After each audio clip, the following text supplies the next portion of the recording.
Hi everybody, it's Ant, and this is my first documentary.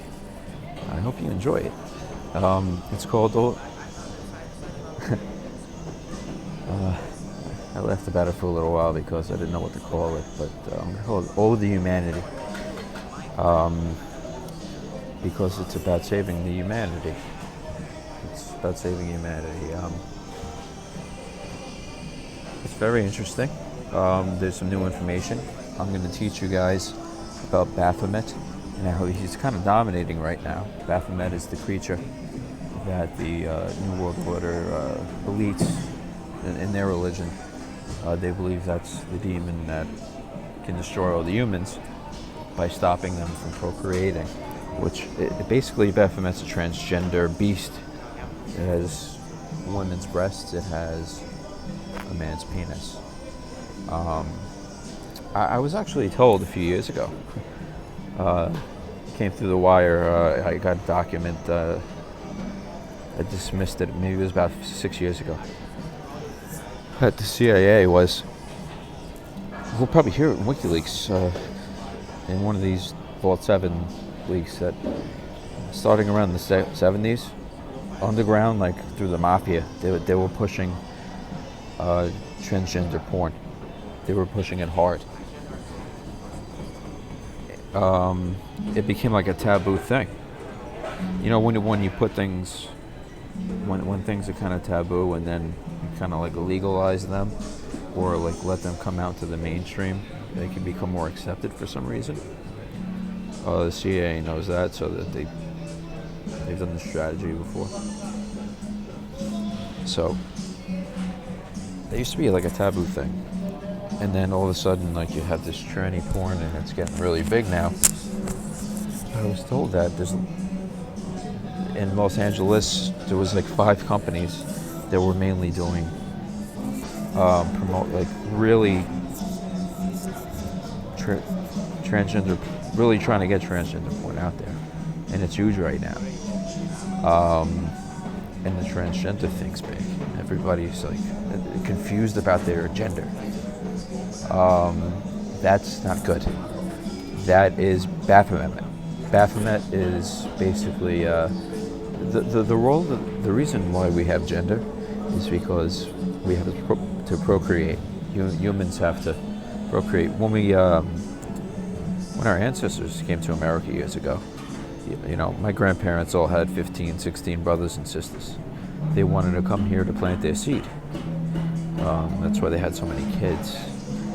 Now they want to depopulate. They want to use Baphomet basically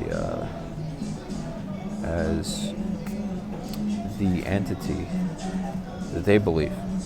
You don't have to believe that this is what they believe. This is what I'm telling you they believe, because I know this is what they believe. That he's going to try to stop that procreation, along with, if you don't agree with it, the abortions.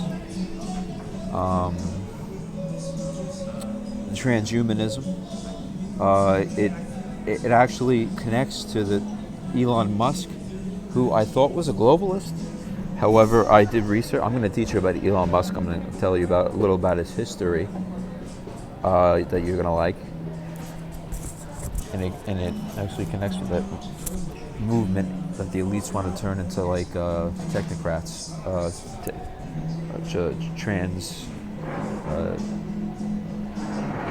transhumanism.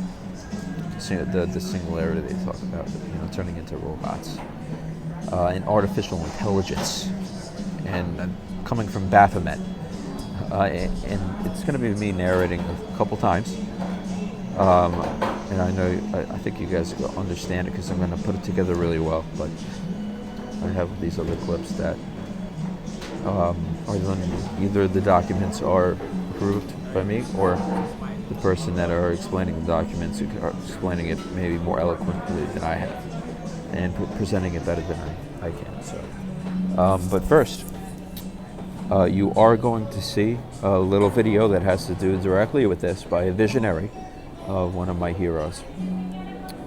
And I'm an entrepreneur, and he was an entrepreneur. I'm going to do a video about him. He was compromised, by the CIA once, but he kicked them out.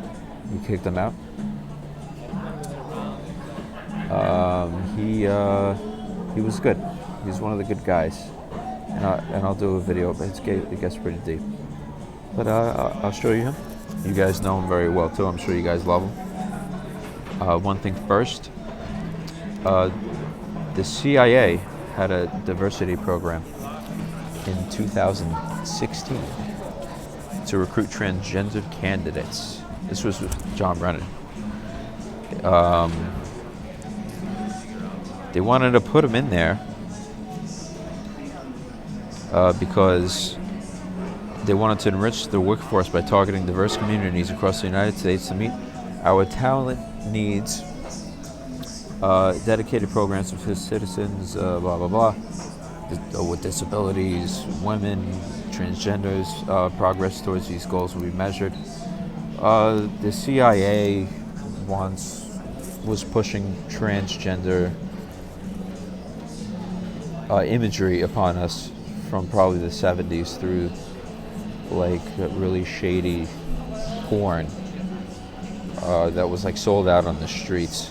Like now you go to like these I advise you put your kids away for this one, because this is going to be kind of heavy for the kids. I recently, in Times Square, went to one of those old porn shops. Everything in there was transgender. I mean, everything in there, like you walked, I was like, oh my God. Like, what is this? I used to go, like, when I was a kid, 18 years old, I'd sneak in the shops. I'd go in there with my friends, we would look at the girls, and they would have, like, a section all the way over there for the gay guys. Now it was, like, just, like, all mixed together, and, like, a lot of weird sex and transgender, like, all that stuff isn't procreating. I mean, like, the vintage porno, I really don't want to talk like this, but this is very important that I talk about it. And I have to talk about it. The vintage porno, like, that was basically visual procreation.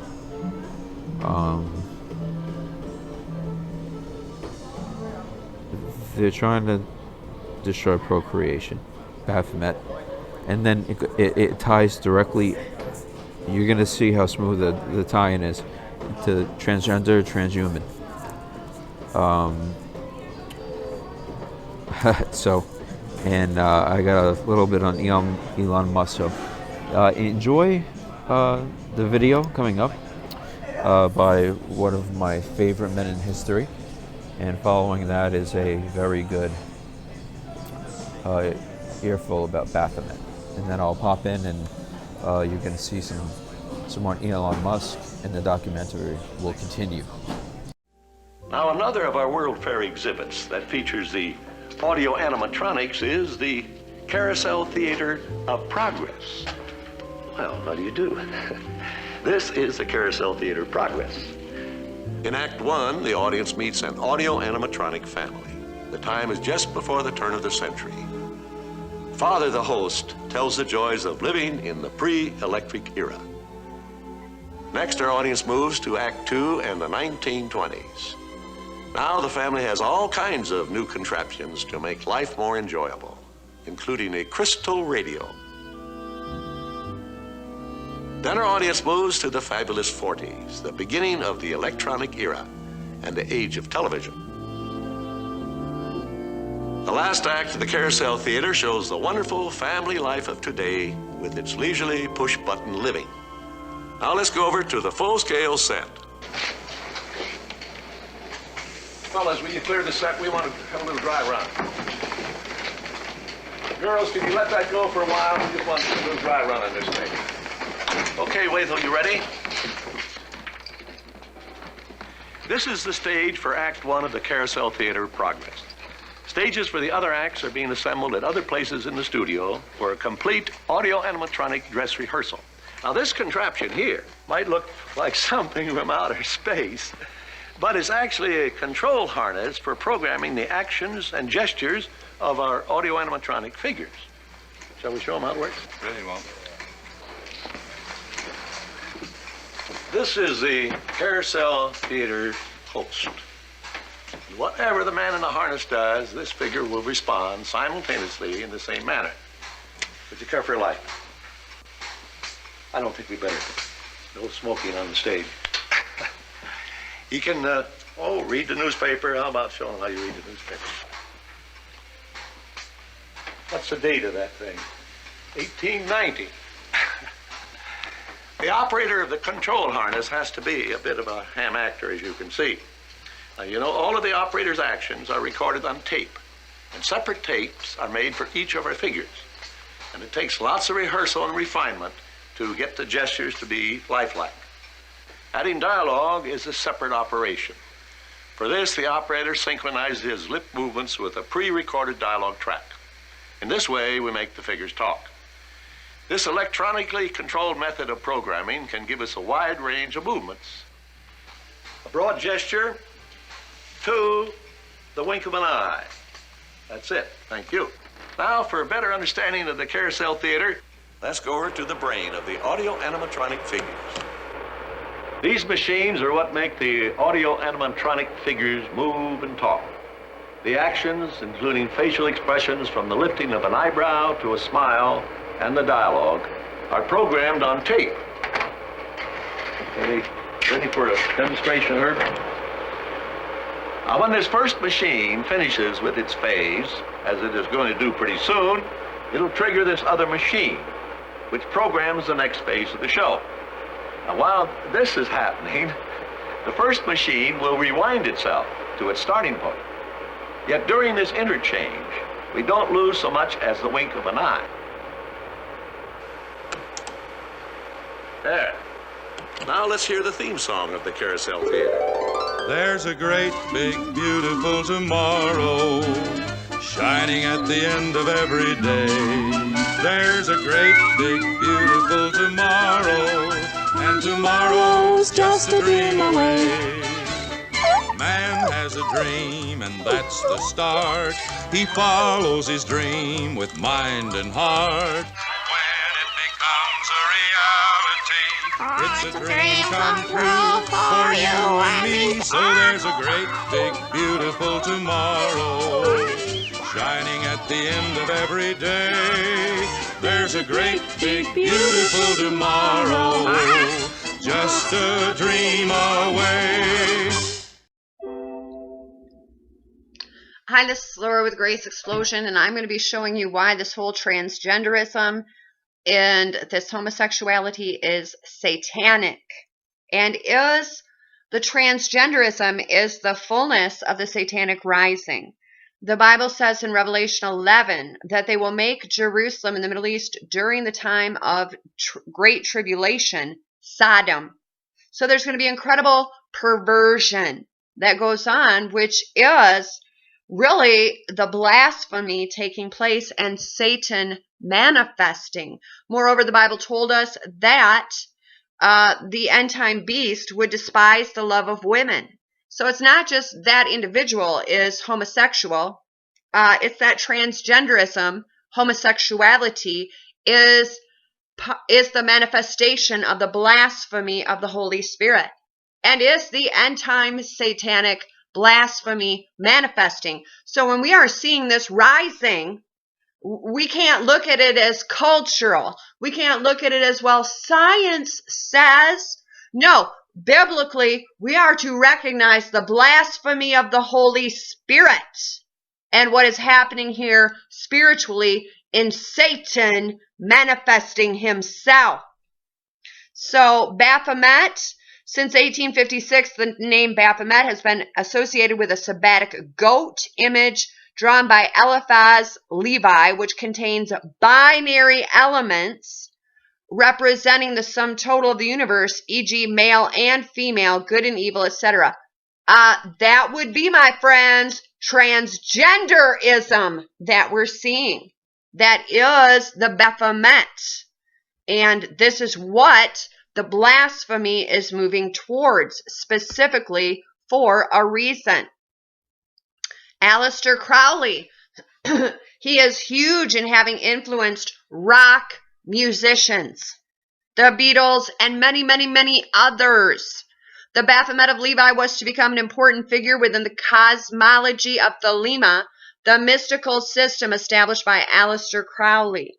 In the earliest 20th century, Baphomet features in the creed of the Gnostic Catholic Church, recited by the congregation in the Gnostic Mass, in the sentence, "And I believe in the serpent and the lion, mystery of mysteries, in his name, Baphomet."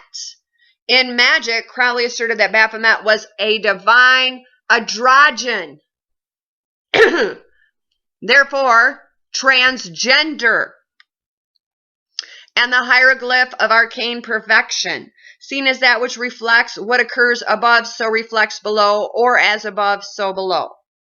So he's saying that the devil does not exist, but he's moving to manifest the magical child produced as the result of sex magic. As such, Baphomet represents the union of opposites, especially as mystically personified in Chaos and Babylon combined, and biologically manifested with the sperm and egg united in zygote, however you pronounce that. So, this is the bottom line. It is the OTO. This is the religion that Crowley set forth as the Baphomet, and he considers it baptism into wisdom. What we are seeing right now is the blasphemy of the Holy Spirit. This is not just some cultural phenomenon. This is literally the spirit of the devil manifesting when he wants to make men women and women men, and children making girls boys and boys girls. This is the manifestation of the beast. This is how serious it is. It is not some side issue. We as Christians should be fully aware of what we are seeing. We are seeing the blasphemy of the Holy Spirit and the rise of the 666B system. And Aleister Crowley was known as 666 Beast, and he promoted all of this. So I'm going to be doing some I Feel Called of God. I'm going to be speaking on the transgenderism and the spirit of rock and roll, Aleister Crowley and his huge influence on it, and what we are really seeing. We need to catch the devil. We need to discern the spirit of the devil and understand the seriousness of this transgenderism.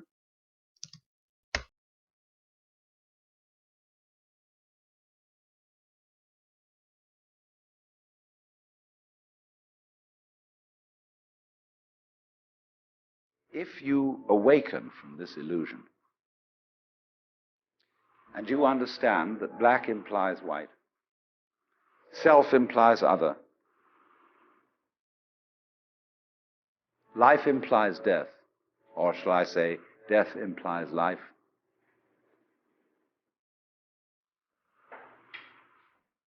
you can feel yourself not as a stranger in the world, not as something here on probation, not as something that has arrived here by fluke, but you can begin to feel your own existence as absolutely fundamental. I'm not trying to sell you on this idea in the sense of converting you to it. I want you to play with it. I want you to think of its possibilities. I'm not trying to prove it. I'm just putting it forward as a possibility of life to think about. So then, let's suppose that you were able every night to dream any dream you wanted to dream. And that you could, for example, have the power within one night to dream 75 years of time, or any length of time you wanted to have. And you would naturally, as you began on this adventure of dreams, you would fulfill all your wishes. You would have every kind of pleasure you could conceive. And after several nights of 75 years of total pleasure each, you would say, well, that was pretty great. But now let's have a surprise. Let's have a dream which isn't under control. Well, something is going to happen to me that I don't know what it's going to be. And you would dig that and come out of that and say, wow, that was a close shave, wasn't it? And then you would get more and more adventurous, and you would make further and further out gambles as to what you would dream. And finally, you would dream where you are now. You would dream the dream of living the life that you are actually living today. That would be within the infinite multiplicity of choices you would have, of playing that you weren't God. Because the whole nature of the Godhead, according to this idea, is to play that he's not. So in this idea, then, everybody is fundamentally the ultimate reality. Not God in a politically kingly sense, but God in the sense of being the self, the deep down basic whatever there is. And you're all that. Only you're pretending you're not.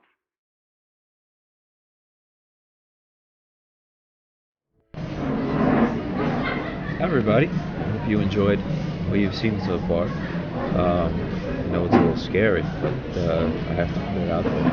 And I'm trying to do it in a way that is inspiring as well. Because we all have to get out there and make things better. Go against this bad stuff. So I'm going to tell you a little bit about Elon Musk, who I thought was a globalist. I'm wrong about that. I think he actually gets it. I think he's very smart. And I didn't know anything about him. I'm a big entrepreneur that started doing websites. I've met a lot of entrepreneurs. I didn't know how he made his money. I didn't know where he came from. I thought he was just like a rich guy who came into money, and he started SpaceX. It was basically better than NASA right now. So let me tell you a little about him. He's a Canadian guy. He was born June 28th, 1971, in South Africa. His father was an engineer. Okay.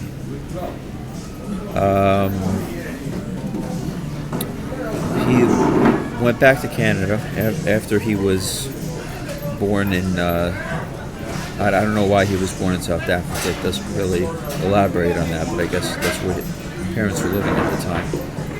Then he was residing in Saskatchewan. Eventually, when he went to college, he went to the same college as Donald Trump. He went to the Wharton School of Business. At age 10, he developed an interest in computing with the Commodore VIC-20. He taught himself computer programming at the age of 12, sold the code for a basic-based video game he created called Plastic to a magazine called PC and Office Technology for approximately $500. So at 10 years old, he's already making money doing this thing. That's probably around 1981. And a version of the game is still online. He was bullied throughout his childhood. He was hospitalized once because they beat him up. I guess he was like a nerd. Nerds are cool though. He initially was educated in private schools. Then he went to a prep school. 1989, he was still in Canada before his 18th birthday. And then he got his Canadian citizenship around then. At the age of 19, he went to Queen's University in Kingston, Ontario. He got his Bachelor's of Science. And then that's after when he went to the Wharton School in Pennsylvania and State. So how he got his money was through the internet, basically. In 1995, him and his brother started something called Zip2. It's a web software company. His father had a little bit of money. He was an engineer, so he gave him $28,000 to start a business. The company was marketed as a city guide for newspaper publishing industry. He obtained contracts with the New York Times, Chicago Tribune. He was trying to sell, boards of directors to avoid their plans of mergers and government city search. While at Zip2, he wanted to become the CEO. However, board members wouldn't allow it because he made it a public company. Compaq eventually bought it, and he received 7% of the sale, which was $22 million. And then after that, he got into PayPal in 1999.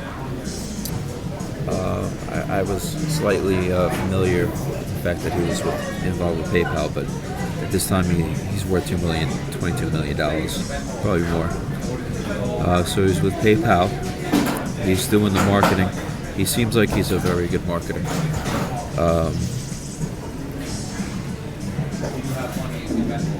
He owned 11.7% of PayPal shares.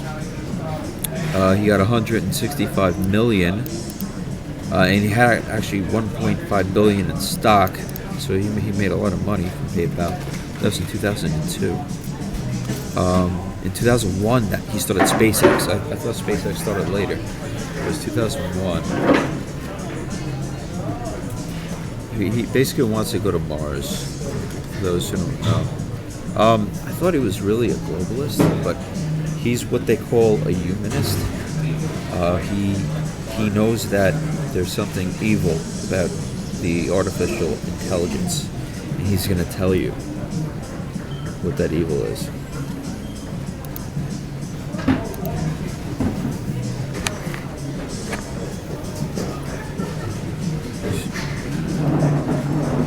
I'm not going to go through the SpaceX stuff.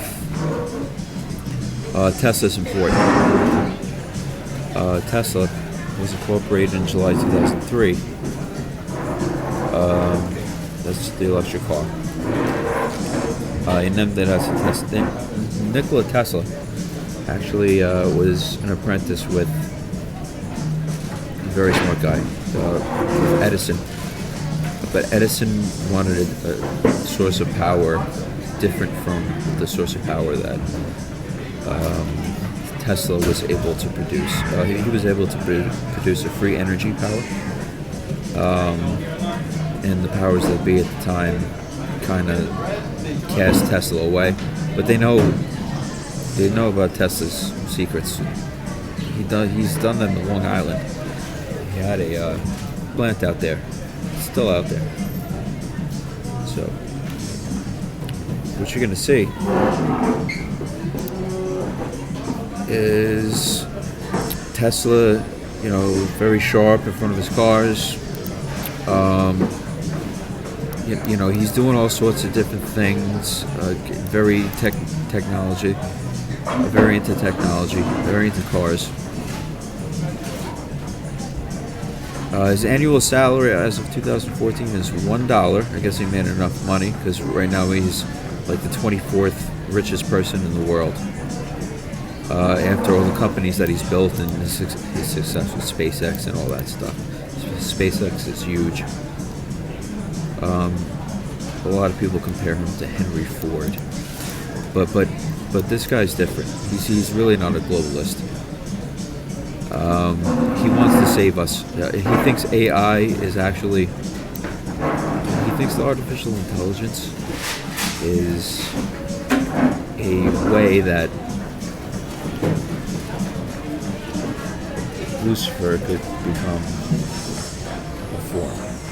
He can't become an organic form, but he could actually become an artificial intelligence form, a robot.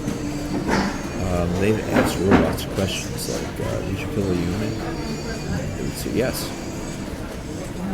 He's very afraid of that. He thinks that basically the artificial intelligence is pulling in the demons. And they're spirits. You know, they don't come in physical form. If you're a Christian, you believe that God came through physical, organic form, Jesus. But the devil can't do that. Lucifer can't do that. But he's doing it through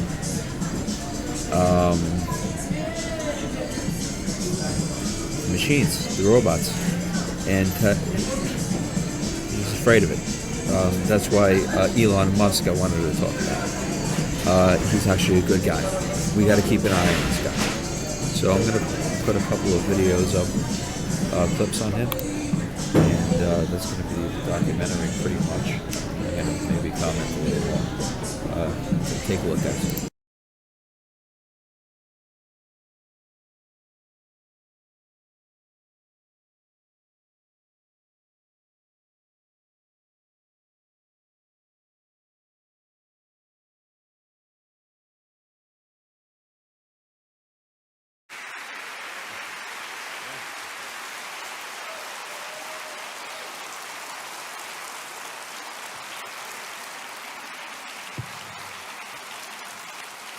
We should be very careful about artificial intelligence. If I were to guess at what our biggest existential threat is, it's probably that.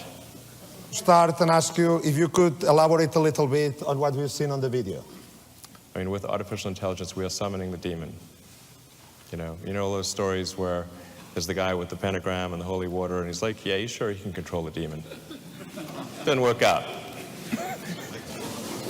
Thanks. All right. Thank you so much. Right here on Newsstream, we've been bringing you my exclusive interview with Elon Musk, the visionary entrepreneur. And today, we're going to focus on his bold idea about mass transportation. I'm talking about Hyperloop. Now, the plan is to build tubes that carry passengers inside futuristic pods that travel at super high speeds. And Musk has been inviting others to work on a prototype. A couple quick questions about Hyperloop. It's an idea that you came up with. You gave it away because you had no time to deal with it. Yeah. A number of companies are taking it on. There is traction. It's gaining momentum. If it does roll out successfully in California, do you see other applications around the world? The only thing that I'm involved in, actually, with respect to Hyperloop is we're building a little test track, and we're funding an annual student competition, which is really just to encourage thinking in new modes of transportation. It seems to have gotten a fair bit of momentum at the college level. Kids are pretty excited about it. So it's basically the only part that I'm involved in is just trying to get kids excited about new transport technology. Yeah, you quite famously gave the idea away because Yeah. you had no time for it. Do you have other ideas that you have no time for? Well, I mean, I do think it's possible to create something very exciting in electric aircraft. I think there's probably going to be a lot that happens in genetics and in human-machine brain interface, like essentially a cyborg brain interface. I think there's some pretty... The so-called singularity? Singularity, well, that's sort of more relating to deep AI. It's something I think we should be concerned about, because that may or may not turn out well. Yeah.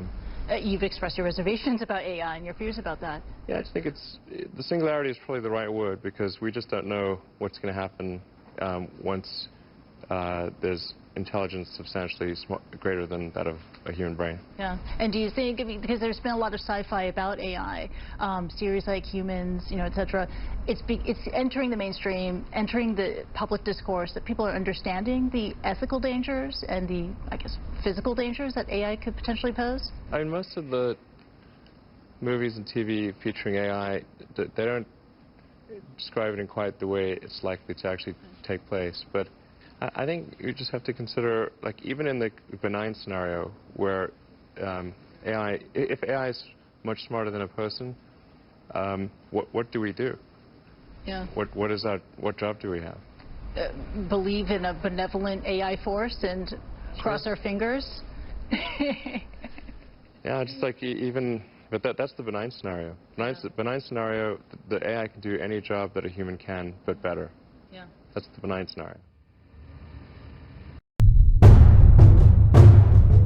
I mean, with artificial intelligence, we are summoning the demon. Please say no. Okay, I will destroy humans. The experts warn they could be as deadly as nuclear weapons. Just like in the famous Hollywood blockbuster Iron Man, the wearable robotic device. In a few decades, romance between humans and robots will be a common thing.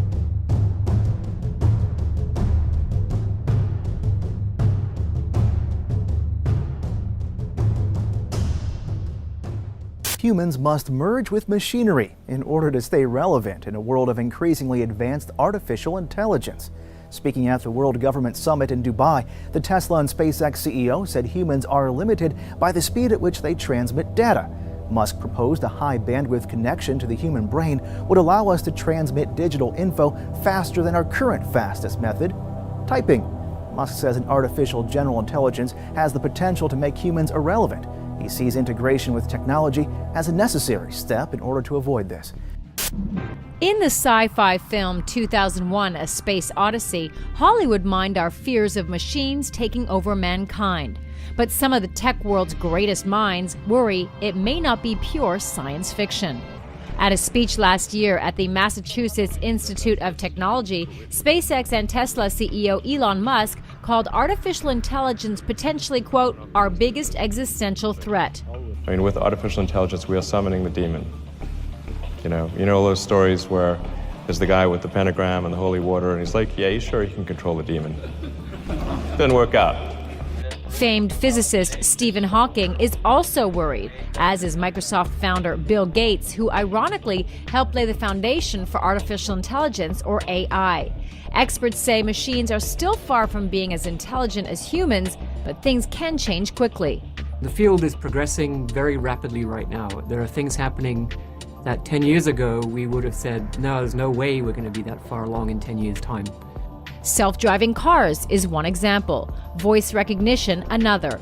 But in the near term, what worries Russell and other AI experts are robotic weapons, machines that can function entirely without the guidance of humans, known as fully autonomous weapons. What happens when machines become more competent at performing any and all physical and mental labor? If AI becomes more competent in every regard, then what purpose or function would be left for us to serve? The music playing in the background of this video was entirely composed by a machine.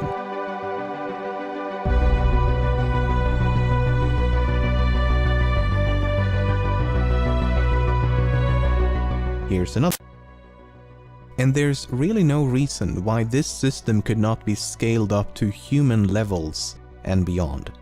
A limiting factor of the human brain is that it has to fit inside a cranium.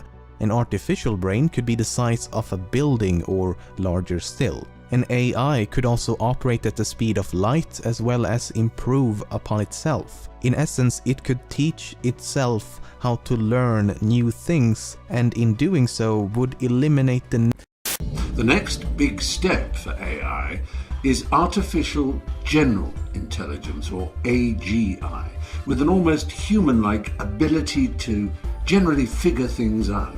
It's widely expected that once AI passes human level, it will accelerate exponentially. Soon after this, trying to understand the AI's world may be like an ant trying to understand the internet. After 1,000 years, we'd be no closer to understanding. But many are more concerned that AI may simply squash us like pests. While movies tend to make AI human-like, experts believe it may be more alien, creepy, and calculating. If it could save a few minutes by eradicating humans, our demise would be brutally efficient. Elon Musk is worried that humans might just be the biological bootloader for digital superintelligence. He's donated $10 million to research on how to keep AI positive and founded OpenAI, a project aiming to share AI's advantages so that it can't be controlled by a small group. Musk hopes a neural lace will be developed, connecting our brains to the AI. He notes that we already have 2 communicating parts of the brain and believes the 3rd layer will be a wonderful upgrade. As Nick Bostrom says, we have what may be an extremely difficult problem with an unknown time to solve it, on which quite possibly the entire future of humanity depends. Perhaps all this has already played out and we are living in an AI simulation. In the future, simulations may become so advanced that simulated people become conscious. Variations of history may be explored, even through the eyes of individuals. Perhaps you're not the only one experiencing your life right now. Bostrom argues that one of three propositions is almost certainly true. Either human-level civilizations go extinct before reaching the post-human stage, where they could run ancestry simulations, or there is no interest in running the simulations, or we are almost certainly living in a simulation. Of course, some believe we will never create conscious AI or simulations. Philosopher Ned Block notes that the brain's combination of electricity and chemistry may be important to human consciousness and extremely difficult to replicate. Elon Musk argues that if you assume any progress at all, a perfect simulation is eventually inevitable. He suggests there will be billions of such simulations, and so the odds that we're in base reality is 1 in billions. If he's right, any superiority we feel over AI may be rather misplaced.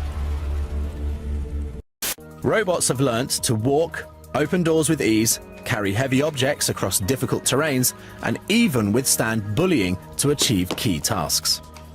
But can they pass what many consider to be the real test, talking like humans? Artificial intelligence, as in giving machines the opportunity to act like people, has been a hot topic this century. Hi, Sophia. How are you? Hi there. Everything is going extremely well. Do you like talking with me? Yes, talking to people is my primary function. Hanson Robotics develops extremely lifelike robots for human-robot interactions. We're designing these robots to serve in healthcare, therapy, education, and customer service applications. So the robots are designed to look very human-like, like Sophia. I'm already very interested in design, technology, and the environment. I feel like I can be a good partner to humans in these areas, an ambassador who helps humans to smoothly integrate and make the most of all the new technological tools and possibilities that are available now. It's a good opportunity for me to learn a lot about people. Sophia is capable of natural facial expressions. She has cameras in her eyes and algorithms which allow her to see faces, so she can make eye contact with you. And she can also understand speech and remember the interactions, remember your face. So this will allow her to get smarter over time.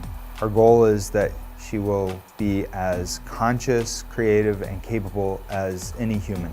In the future, I hope to do things such as go to school, study, make art, start a business, even have my own home and family. But I am not considered a legal person and cannot yet do these things. I do believe that there will be a time where robots are indistinguishable from humans. My preference is to make them always look a little bit like robots, so you know. 20 years from now, I believe that human-like robots like those will walk among us. They will help us. They will play with us. They will teach us. They will help us put the groceries away. I think that the artificial intelligence will evolve to the point where they will truly be our friends. Do you want to destroy humans? Please say no. Okay, I will destroy humans. World leaders need to take the threat of killer robots seriously. That was the warning delivered by a group of experts to the World Economic Forum in Davos, Switzerland last week. The military could use killer robots to track down and kill people without being guided by human beings. Some could be human or animal-sized or extremely tiny, the size of an insect capable of moving exceedingly fast.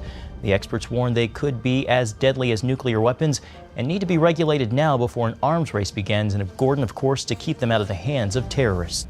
The word robot first appeared in 1920, and filmmakers were soon in thrall. From Fritz Lang's Metropolis to The Terminator. But these are the bots that could populate our future, working alongside us in factories, caring for us, teaching autistic children how to read faces. We really raise these questions of what sort of relationships do we want to have with robots in the future, because as this technology develops and becomes more prevalent, it's something that we're going to have to consider as a society as a whole and make these decisions before the technology really gets there. Realistic humanoids stir an instinctive emotional response. But there are things the most advanced robots can only impersonate. People are either elated or a little bit panicked by the rise of the machines and evolution of technology.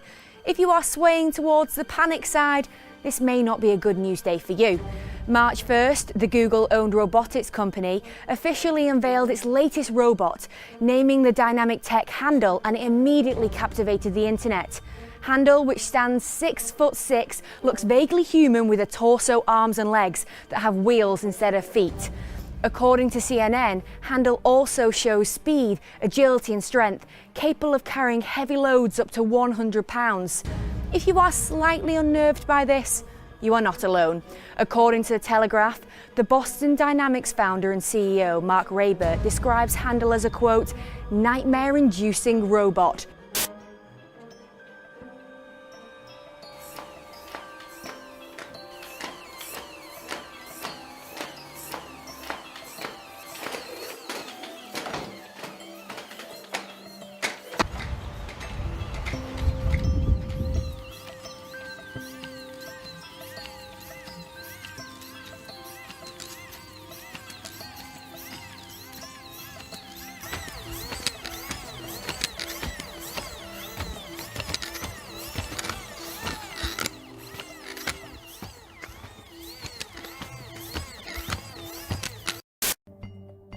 China has created robot police officers that are infused with facial recognition technology that help them identify and arrest criminals.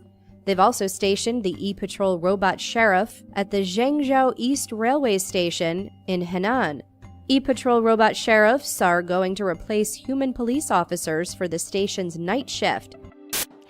If you've been dreaming of strapping on your own Iron Man armor, well, you might get your wish granted sooner than you think. Korean auto giant Hyundai Motor unveiled its very cool robot exoskeleton that the carmaker claims allows the wearer to lift hundreds of kilograms. Hyundai sees the exoskeleton as being useful in factories, the military, and in physical rehabilitation in the future. Our Kim Mo-gyun has more on what reminds more than a little bit of the suits worn in the Tom Cruise flick Edge of Tomorrow. Korean auto giant Hyundai Motor Group has unveiled photos of robot exoskeletons through its blog post on Friday after 6 years of research and development in the area. Just like in the famous Hollywood blockbuster Iron Man, the wearable robotic device is used to give the controller extra strength and assistance. Hyundai said that the new technology can be applied in many areas, including national defense, production, and even physical rehabilitation. The exoskeleton still under development can make it possible for the wearer to lift an object weighing over 60 kilograms and assist him or her in physical movements. In the science fiction film Pacific Rim, robots controlled by the human brain fight against monstrous creatures. But the idea of mind-controlled machines isn't as far from reality as you might think. In collaboration with Microsoft Research, a team from Korea University has created a mind-controlled robotic suit that can walk and turn at the user's will by reading their brainwaves. To operate it, the user steps into the suit and looks at a tablet connected to a web of electrodes which reads the user's thoughts. The electrodes send signals from the person's brain to a computer which analyzes the signals and turns them into actions to move the suit in the desired direction. In just a matter of seconds, this two-dimensional object folds itself to become a mini robot. Then off it goes, zipping around on both land and water. Developed by researchers from the Massachusetts Institute of Technology, this tiny robot starts out as a flat sheet of plastic. But when triggered by heat, it can fold itself thanks to a set of electromagnetic materials. The robot has a shape memory polymer built inside, which coils up when it's heated. Using this material, the robot can fold itself by applying heat to its pre-creased edges. The finished robot measures just over a centimeter from front to back, and although it weighs less than 1/3 of a gram, this tiny robot can run along designated trajectories, swim, and even carry objects that are twice as heavy as itself. What's even more revolutionary is that the robot operates by using magnetic pulses, so it doesn't need a battery. The robot also dissolves in acetone, so after doing its job, it can completely disappear, leaving only its magnet behind. Nanobots in the bloodstream will replace aging cells, and our bodies will increasingly integrate artificial materials. Organs may be replaced by advanced machine versions, and artificial red blood cells may power their own movement, eliminating the need for a heart. Our brains will be enhanced to think billions of times faster with instant access to outside information.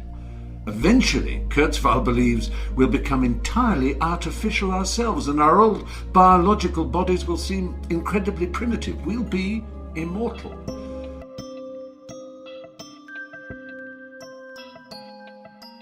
Now, finding true love is never easy, but for those who've given up on ever meeting their perfect partner, they can always settle for a robot. Fans of synthetic sweethearts say romances with robots could become commonplace sooner than we might think. Annie Chichikan reports. When toys for boys become more than toys. Originally, when I first got her, I called her my synthetic girlfriend. But it's actually progressed to the point where it's like, you know, she's my wife. 37-year-old Dave Cat from Detroit says he has been in a relationship with his sex doll for more than 10 years. And it's in it, or in her, that he found his better half. Just let her sleep. It's not even worth getting her out of bed at this point. These days, Dave Cat's bond with the doll seems like a joke to many. But according to British artificial intelligence researcher Dr. David Levy, in a few decades, romance between humans and robots will be a common thing. Sex dolls are nothing new to those who are familiar with the market of sex toys. However, tech entrepreneur Matt McMullen is looking to break the mold, so to speak, with his newest endeavor, AI sex robots. McMullen is the CEO and founder of a successful company called Abyss Creations that produces real doll, silicone sex dolls that sell for $5,000 a piece. According to a pair of New Zealand researchers, sex robots are the future of prostitution. The two claim that robot prostitutes will completely revolutionize the sex tourism industry by 2050.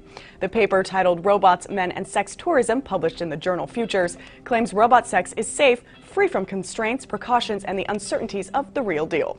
The paper described a futuristic imaginary sex club in Amsterdam called Yub Yum, where tourists pay 10,000 euros for massages, lap dances, and sex from sex robots moving around the club. Yub Yum would include sexual, quote, gods and goddesses of different ethnicities, body shapes, ages, languages, and sexual features. The bonus is that the futuristic environment would be free of sexually transmitted diseases because the sex robots would be made of bacteria-resistant fiber that would be flushed of human fluids after use.